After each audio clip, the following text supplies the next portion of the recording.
What is going on, guys? Welcome back to Ultimate Spider-Man Part 4, finally.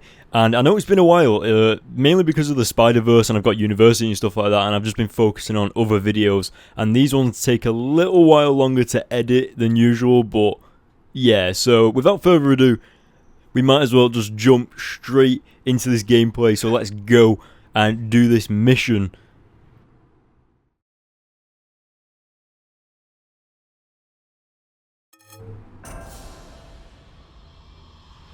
Are you okay?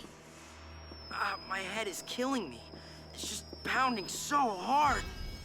I think it's my spider sense thingy going nuts.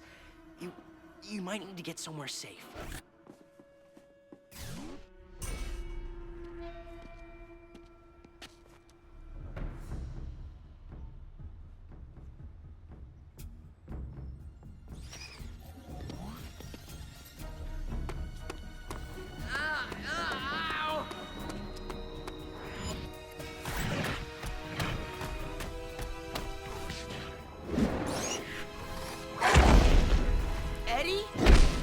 God, I thought my head is killing me. What's going on?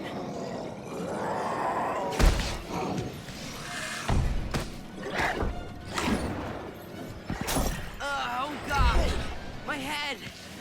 Just being near Eddie is. So we are back fighting Venom once more. Let's see what Venom's got in store for us. But in the meantime, I'm going to answer some of your guys' questions. One of you's actually asked me if I could talk about Ultimate Spider-Man issue 13, where Peter finally reveals his identity to Mary Jane. And literally the entire issue is just them two talking in Peter's room. There's no action, there's no Spider-Man, there's no like incredible twist to anything or any along those lines or anything like that. It's literally just them two sat in Peter's room talking about him being Spider-Man and him proving that he is the guy running around in tights. And it is awesome, just the way it plays out, just how everything just kind of folds together, and the dialogue between them both, and especially when Aunt May runs in as well, because Mary Jane actually ends up jumping up and down on the bed and be like making a load of noise and stuff like that because she's excited that Peter is actually Spider-Man. And of course she was a little bit frightened of him at first when he stuck to the wall. But yeah, so that was a really awesome issue, and to be honest, it only took them 13 issues for Peter to finally reveal his identity. So yeah, imagine how many people found out his identity during the whole 160 issues. It got a little crazy. But yeah, so I'm going to be quiet now. Don't make me hurt you, Eddie. I'm totally serious.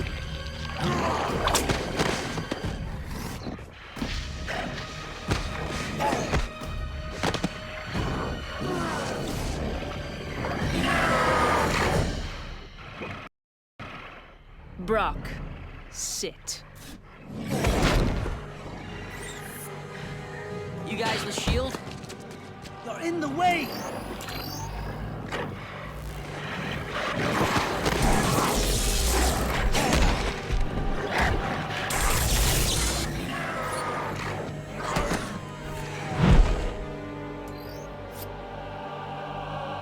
Tango down. Prep for evac.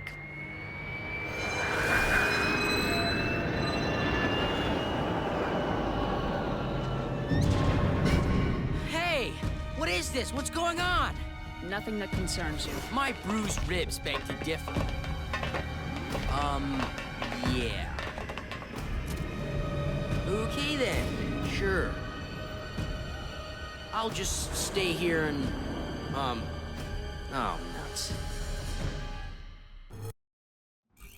Alright, so that was an absolutely awesome cutscene right there, where basically Venom just hit the floor, bounced back up, and as he bounced, Spider-Man just landed straight on him, which was just so epic. But anyway, going back to what I was talking about, like with the comics and everything like that, someone else actually wanted me to talk about Kraven and stuff. You know, Kraven the Hunter, yeah, is pretty major Spider-Man villain, so you should know him.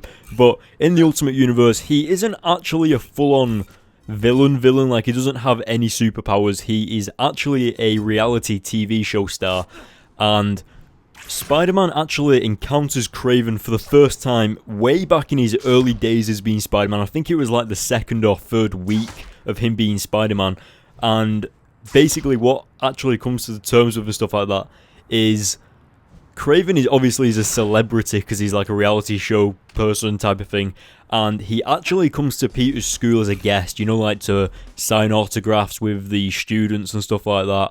And obviously Peter knows that this guy can, I think he had dogs with him or something like that, just to like be there, but the dogs could smell Spider-Man in the building or something like that, if I remember correctly. Don't take that as a definite fact, but that's just kind of vaguely what I remember. But anyway, yeah, Spider-Man is actually out, you know, doing a crime. I think he's actually fighting Dr. Octopus, if I remember.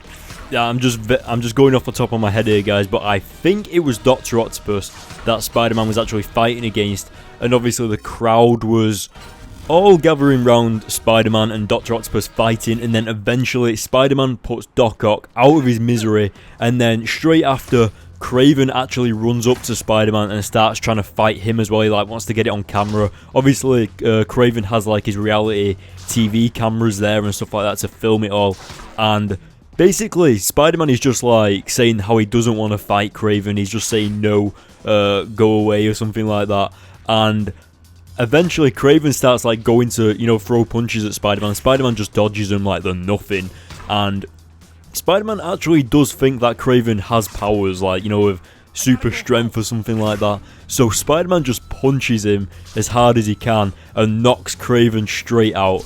And obviously Spider-Man thought that Kraven had powers, so he just punched him like, and just knocked him clean out. And of course, then Kraven was arrested, and S.H.I.E.L.D. actually took Dr. Octopus. And at the end of that issue, that is where Dr. Octopus actually realizes who Spider-Man actually is, and that is when he actually wakes back up in his S.H.I.E.L.D. jail cell, force field type of cell, and he actually does start whispering to himself, Spider-Man Peter Parker, Spider-Man Peter Parker. Anyway, I'm going to be quiet now for this cutscene. Whoa, what the flip? That was weird, but yeah, one sec, yeah. This suit Eddie has, it was made by our fathers, but it used my dad's DNA as a starting palette. So, it's like part you? No. Well, yeah, in a creepy way. Yeah. When I got close to it in the museum, it felt like my brain was going to crawl out of my face. Ew. Ew, again? Sorry. Do you know what you're doing? Kind of. What is it? I have no idea. What are those black things? Yeah, that's the I have no idea part. Alright, so that was a pretty interesting cutscene. We actually saw Peter discovering what was happening to him and why his head does actually hurt when he goes near Venom. He's kind of getting there a little bit, but yeah, I kind of haven't been talking about this game that much, have I? As soon as I start talking about like comics and stuff like that, I kind of go into my own little world of where I just completely forget about the game. But yeah, one of the awesome things about this game is the swinging, and obviously, sadly you can't do tricks in the air, which I thought was kind of disappointing, because as you can see I kind of just jump in the air and do front flips. But now we're actually on our way to do a Venom mission like always, onto the Daily Bugle, so let's do it.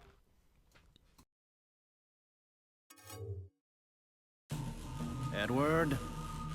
Edward, wake up. Edward, wake up.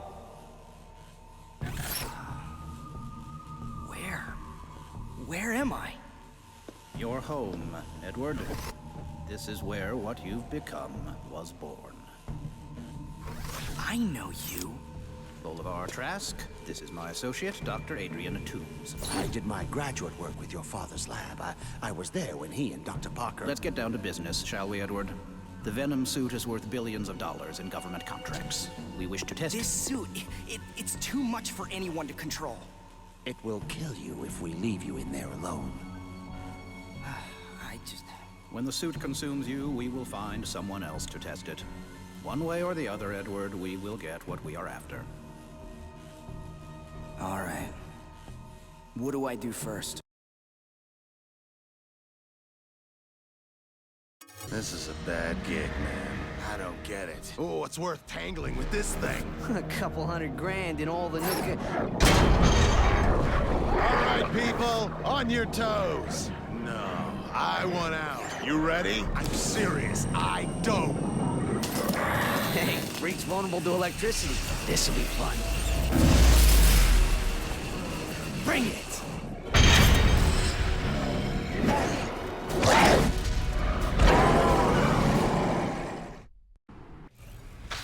Woo! Alright, so we're back as Venom again, and as you can see, we are against the ultimate Electro. And in case you kind of don't know who ultimate version of Electro is, basically he's the Electro that is completely blue. And of course, here he's just like in a black suit. He's not at his full power, so he just looks like a normal human being. Well, that was close, bloody hell. But yeah, so he just looks like a normal human being type of guy at the minute. But a good example is probably the Amazing Spider-Man 2 Electro. You know, where he's full blue before he puts on his his black suit or whatever it is. But yeah, or another good example is the Electro out of Spider-Man Shattered Dimensions, or Dimensions, or however you guys say it. I kind of changed the way I say it for some reason. I just, yeah. Anyway, yeah, that is the ultimate Electro in Spider-Man Shattered Dimensions as well. And yeah, he looks awesome. We're going to see Electro turn completely blue later in this mission, and I swear to God, I absolutely hate this mission right now that we're doing, because it is so frustrating. You can just lose him so easily, so I've got to be careful where I jump and how high I jump and stuff like that, because if you jump too high, then the meter at the top actually says that he's escaped. Like, look, I jump high, the meter, it's awful. Oh god, wait, okay, it's okay, I'm back next to him. But yeah, so anyway, moving on to other comics that you guys actually wanted me to talk about.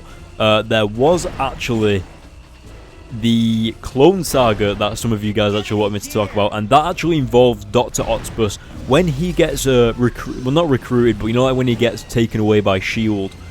in, I think it's issue 23 with Kraven. Remember when I was talking about earlier on where Kraven and Dr. Octopus get captured and stuff like that? Well, after Dr. Octopus wakes up and he's in that S.H.I.E.L.D. cell, you know that cell that Eddie Brock was just in a few minutes ago in that cutscene? That is the exact same cell that Dr. Octopus was in issue 23 of Spider-Man, I think it's Ultimate 23 or whatever. But yeah, and basically S.H.I.E.L.D. is doing this cloning program type of thing, and obviously Dr. Octopus has the genius mind to do it, so he actually does this. And in issue, I think it kicks off in issue 97 to 98 of Ultimate Spider-Man the Clone Saga, and pretty much he just makes multiple clones of Peter Parker. One of them has 6 arms, one of them has the Venom symbiote Spider-Man costume on. I don't think it is actually the symbiote, but who knows. One of them has a half spider face and stuff like that, and that is actually where Jessica Drew, Spider-Woman, is born. Yes, in the Ultimate Universe, Spider-Woman, aka Jessica Drew, is actually a clone of Peter Parker, but a girl version, and she's the perfect clone of him, so she doesn't have any faults. She's basically her own person, which is just awesome, and she's actually one of the key characters in Miles Morales the Ultimate Spider-Man as well. But yeah, so I'll talk about further in the Clone Saga once we get past this cutscene, because I don't want to start talking about this Clone Saga business until after the cutscene, because I don't want it to interrupt us. But yeah, so as of right now, we've nearly completed this Electro thing, and yeah, oh god, oh yeah, I thought that I was going to die then, but finally we're going to do it, so I'm going to be quiet now.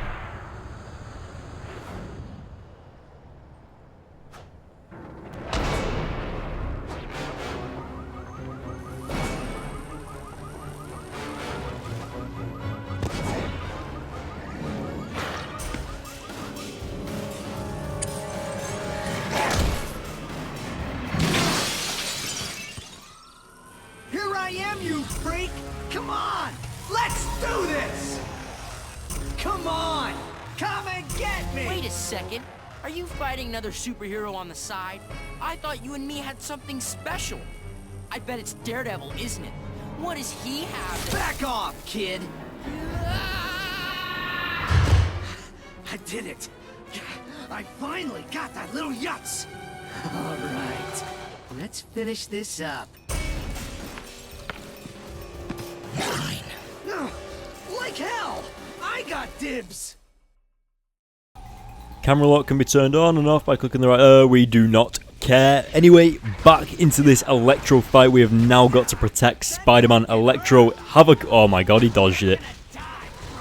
I vaguely remember doing this fight the first time. I remember I got stuck on this actually, and well, yeah, it was quite a difficult fight. It was definitely one of the more difficult boss battles of its time, I think, maybe compared to nowadays, because boss battles are quite easy nowadays. I think that some of the games are actually dumbed, that came out a bit wrong, dumbed down a bit. That was ironic that I messed up my word as I said dumb.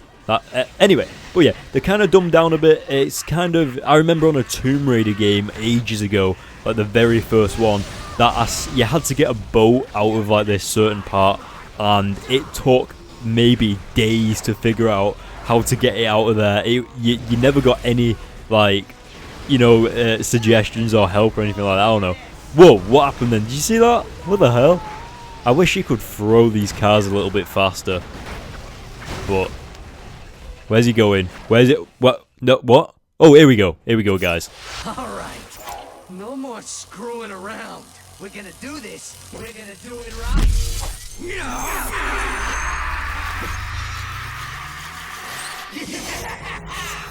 That's more like it!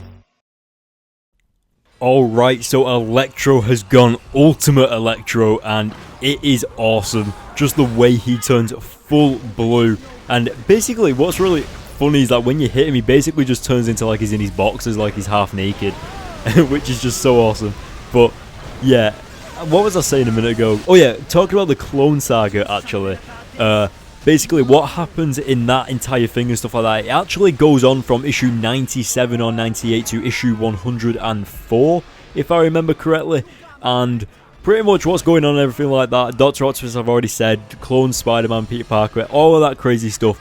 But one thing that I should probably mention is the fact that I do know that it wasn't entirely S.H.I.E.L.D. or anything like that that actually hired Dr. Octopus to do this cloning stuff. It was actually the FBI that did this. And moving onwards anyway, one of Peter Parker's clones actually is a little bit insane, and he wants to make Mary Jane become like him, you know, have spider powers and stuff like that. And he actually injects the Oz formula, you know, the OZ formula, the Oz formula that Peter and Green Goblin have. He actually injects it into Mary Jane, and she turns into a giant red monster.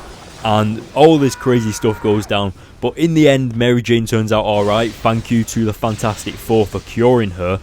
And pretty much what goes down is Jessica Drew, aka, well, she's just known as Peter's clone at the time. She's not known as Jessica Drew. Them two actually find out where Dr. Octopus is and beat the living crap out of him. And this battle where these two actually fight Dr. Octopus is so awesome, because they actually do the best teamwork possible, and it's just absolutely fantastic. But this is also the part where you find out that Dr. Octopus can't control the arms. He actually controls metal. So it's not Dr. Octopus' arms that are connected to him that he controls, it's actually the metal itself that he can control. Oh wait, I just realised that we actually have to destroy these screens to stop Electro from regenerating finally. Man, I completely forgot about this. You see what I mean? I completely forget half the stuff about this game sometimes. But anyway, back to the comic story type thing. Yes, they are actually surrounded by a crap load of metal in this warehouse slash building. Oh god, he's killing. Oh god, get away. Get away. And yeah, so they just take out Dr. Octopus, beat the crap out of him. They walk outside, have a go at the FBI and stuff like this. And if I remember correctly, this is actually the same issue where Aunt May finds out that Peter Parker is Spider-Man. You heard me right. Issue 103 or issue 102, if I remember correctly, is actually the issue where Aunt May finds out that Peter Parker is Spider-Man. And it basically goes down with Gwen Stacy coming back from the dead, Peter Parker's father coming back from the dead, and of course Aunt May is just like, how is Gwen alive? How is Peter's father alive? And then of course there are people outside, you know, S.H.I.E.L.D. agents and stuff like that. They are trying to stop Peter Parker because they think he's cloned himself. They are like shooting at the house and stuff like that. And anyway, I'm going to be quiet now. We'll carry on this in a minute.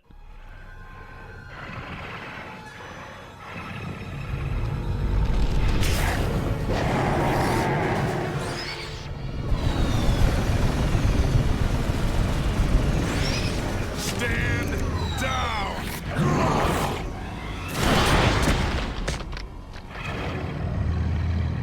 Please.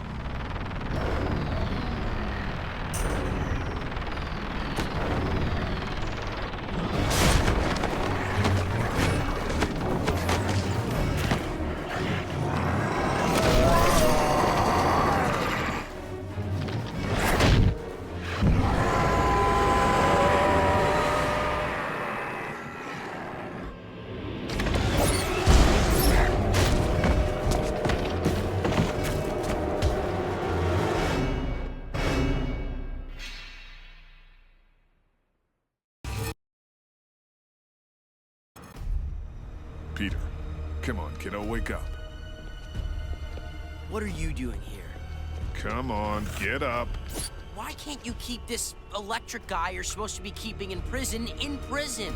And that lady, the silver lady that captured Eddie the other day. Why couldn't she? Peter, you need to calm... I need to quit getting almost killed by stupid people is what I need.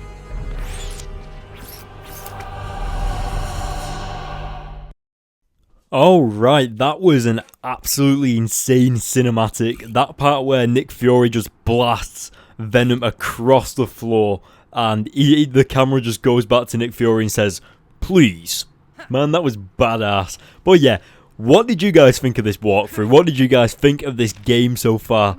To be honest, the Venom missions are actually really fun. I completely forgot what it was like to leap across buildings just like Superman. Fun fact actually, Superman in the original comics couldn't actually fly, he could just jump really far. So, yeah. But yeah, let me know what you guys think in the comment section below. Make sure you hit the like button to let me know that you absolutely love these walkthroughs and want to see more. And last but not least, don't forget to hit the subscribe button, and I will see you guys in my next video.